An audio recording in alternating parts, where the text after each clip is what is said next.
I knew I was being hunted the exact moment the black sedan doused its headlights while still trailing me at 70 miles per hour through the pitch-black heart of the Nebraska plains.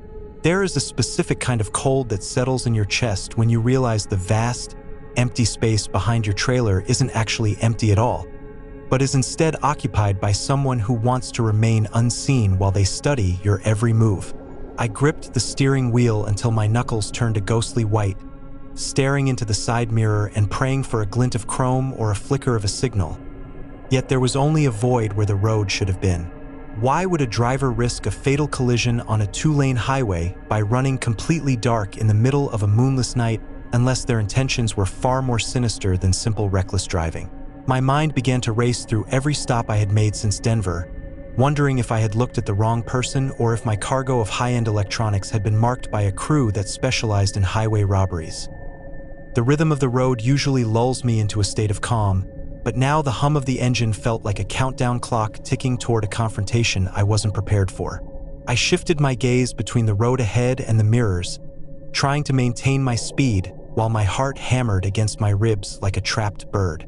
I tried to tell myself that maybe it was just a mechanical failure, a fuse that had blown and left the other driver blinded and panicked, but that theory died the moment I tapped my brakes to create distance.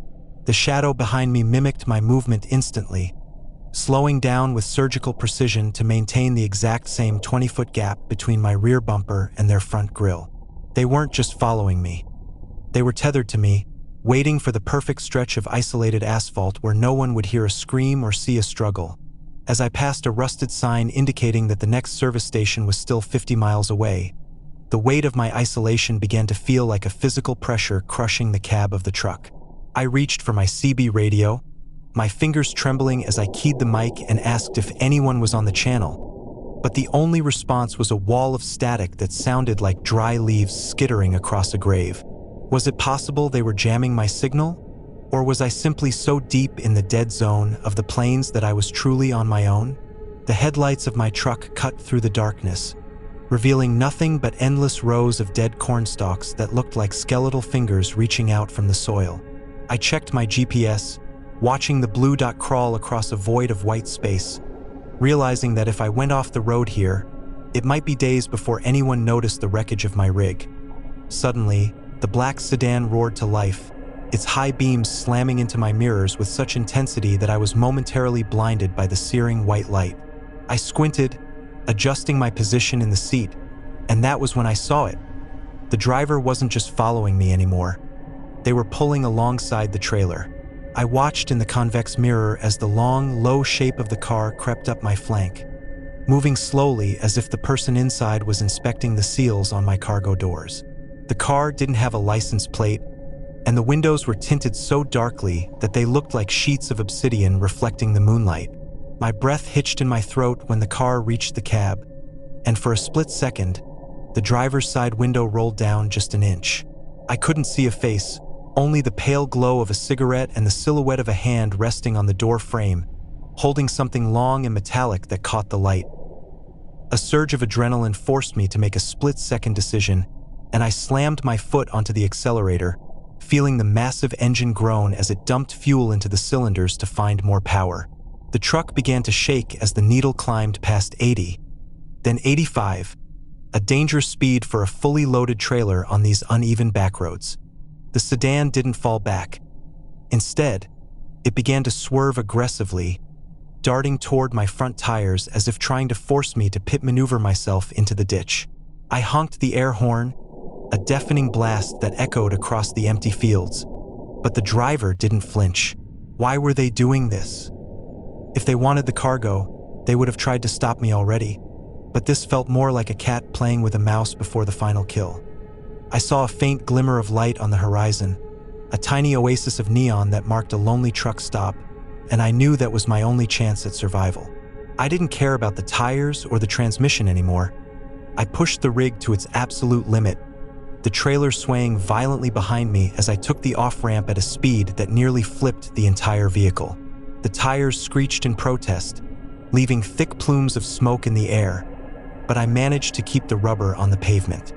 I barreled into the parking lot of the truck stop, not heading for a parking space, but but driving directly toward the front entrance where the bright floodlights illuminated the entire area like a stadium. The black sedan didn't follow me into the light. It screeched to a halt at the edge of the shadows, idling near the entrance of the ramp like a predator that had been denied its meal. I jumped out of the cab, my legs feeling like jelly, and ran toward the glass doors of the station, screaming for the attendant to call the police. As I turned back to look at the road, I saw the sedan slowly reverse back into the darkness of the highway, its lights turning off once again until it vanished completely into the night.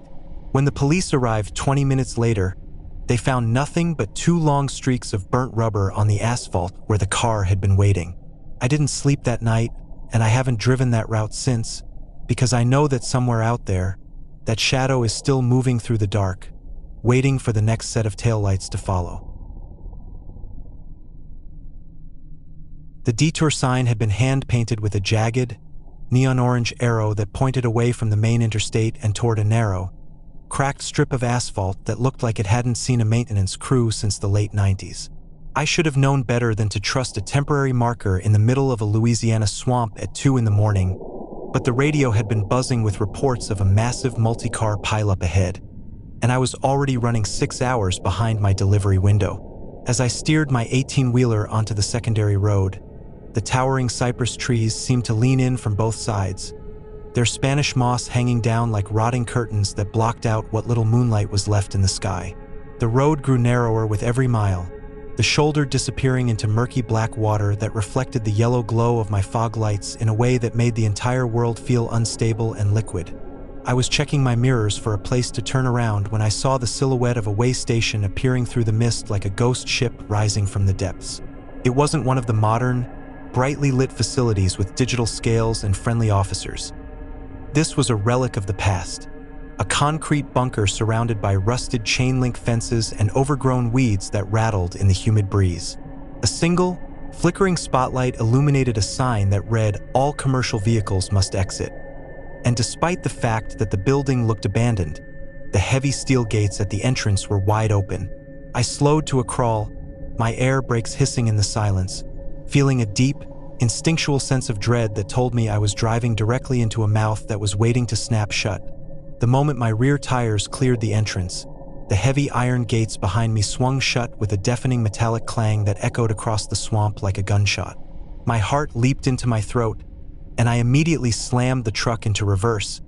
But it was too late because a thick steel bar had been slid into place, locking the exit and trapping me inside the enclosure. I sat there in the cab, the engine idling with a low, rhythmic thrum, staring into the darkness as the realization set in that this wasn't a state-mandated inspection. Before I could reach for my cell phone to call for help, sets of high-intensity LED light bars erupted from the shadows surrounding the main building, blinding me and bathing the interior of my cab in a harsh, artificial glare.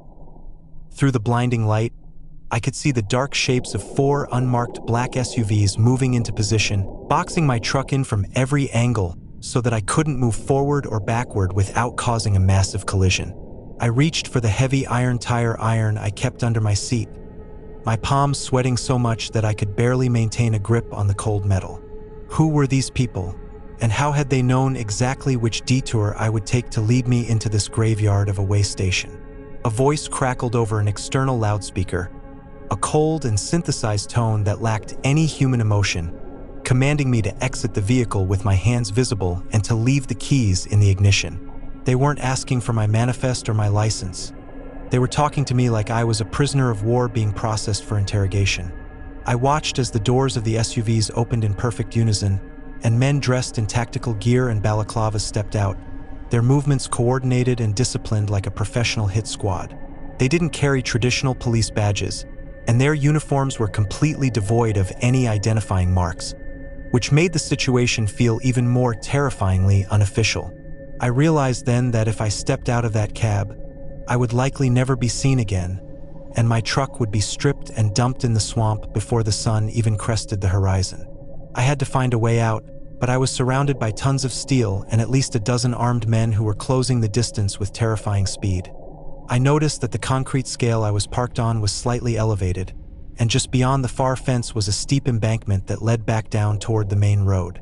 If I could build up enough momentum, I might be able to ram through the rusted chain link fence and the light SUV blocking my path, but the risk of rolling the rig was almost 100%. The men were now only 10 feet away, their flashlights dancing across my windshield, and one of them reached for my door handle with a gloved hand. I didn't think. I simply reacted, slamming the truck into its lowest gear and flooring the accelerator while simultaneously releasing the air brakes in one violent motion. The truck roared like a wounded beast, the massive torque of the engine causing the entire cab to lurch forward with a force that threw me back into my seat. I heard a sickening crunch as the front of my rig slammed into the side of the lead SUV, pushing the smaller vehicle across the slick concrete like a toy. The men scattered, diving for cover as I steered the massive machine toward the weakest point in the perimeter fence. The sound of metal screaming against metal filled the air as I hit the chain link barrier, the heavy posts snapping like toothpicks under the weight of 80,000 pounds of momentum. I felt the trailer tilt dangerously to the left as I hit the embankment, the tires losing traction on the wet grass, and for a terrifying 3 seconds, I was sure the entire rig was going to flip over and crush me inside. But the weight of the cargo worked in my favor, pulling the wheels back down to the earth with a bone-jarring thud that nearly shattered my teeth. I didn't look back to see if they were following. I just kept the pedal to the floor, my eyes locked on the faint lights of the interstate in the distance. I drove for 3 hours without stopping, my eyes fixed on the mirrors, waiting for those black SUVs to reappear. It wasn't until I reached a crowded, well-lit rest stop in the next state that I finally let out the breath I had been holding, realizing that I had escaped a trap that was never meant to have a survivor. The rain was coming down in thick, gray sheets that blurred the line between the sky and the Pacific Ocean as I navigated the treacherous curves of Highway 1. It was the kind of night where the world feels like it is dissolving into the mist, and the only thing that feels real is the vibrating steering wheel in your hands and the rhythmic sweep of the windshield wipers. I saw him standing under a lone, flickering street lamp near a collapsed cliffside, a tall, gaunt figure wearing a yellow slicker that stood out against the darkness like a warning sign. He didn't wave or shout. He simply stood perfectly still, his head tilted at an unnatural angle as if he were listening to the sound of my engine approaching through the storm. Every instinct I had developed over 20 years on the road told me to keep driving, so I fixed my eyes on the white line and accelerated, feeling a strange pang of guilt as his silhouette vanished into my rearview mirror. I told myself that it was too dangerous to stop for a stranger on a road known for mudslides and disappearing travelers, yet the image of his pale, hollow face seemed to be burned into the back of my eyelids. 10 miles further down the coast, I pulled into a small, gravel turnout to check my tie-down straps, the wind howling through the redwoods like a choir of lost souls. I stepped out of the cab for only a moment, the freezing rain soaking through my flannel shirt in seconds, but as I climbed back into the driver's seat, I froze. There, sitting perfectly centered on the empty passenger seat, was a small, waterlogged leather wallet that definitely hadn't been there when I started my shift in Seattle. My heart began to thud against my ribs as I reached out with a trembling hand to open it, finding no money and no identification. Only a single, handwritten note that said, "You forgot me," in ink that was beginning to bleed across the damp paper. How is it possible for someone to enter a locked cab in the 30 seconds I was standing at the back of the trailer without me hearing a door or seeing a shadow?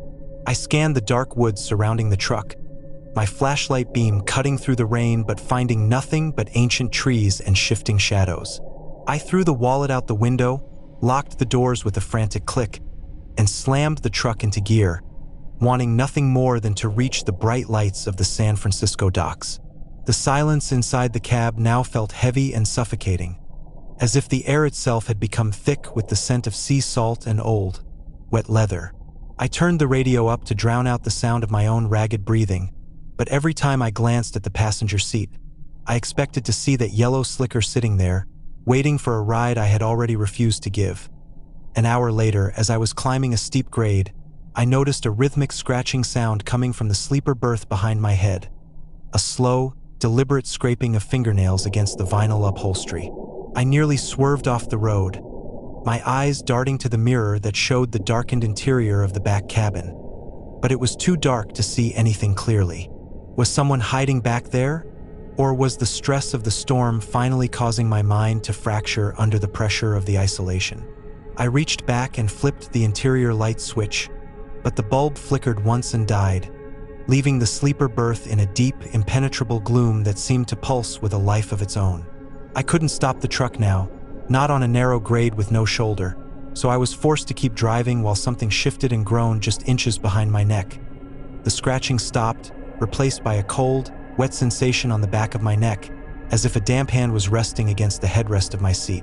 I didn't dare look back, fearing that if I saw what was behind me, I would lose my grip on the wheel and send 80,000 pounds of steel plunging into the rocky surf below. I started talking to myself, reciting the names of every exit and every town I passed, desperate to keep my mind focused on the reality of the road instead of the nightmare unfolding inside the cab. "You're almost there," I whispered through gritted teeth. "Just another 20 miles and you'll be in the city, where there are people and lights and safety." But the voice that whispered back wasn't mine. It was a raspy, salt-strained breath that simply murmured, "We're almost home," directly into my ear. I saw the lights of a way station ahead, the first sign of civilization I had seen in hours, and I didn't wait for a signal to pull in. I drove straight over the scales and slammed on the brakes directly in front of the inspection office, the truck sliding on the wet pavement until it came to a jarring halt.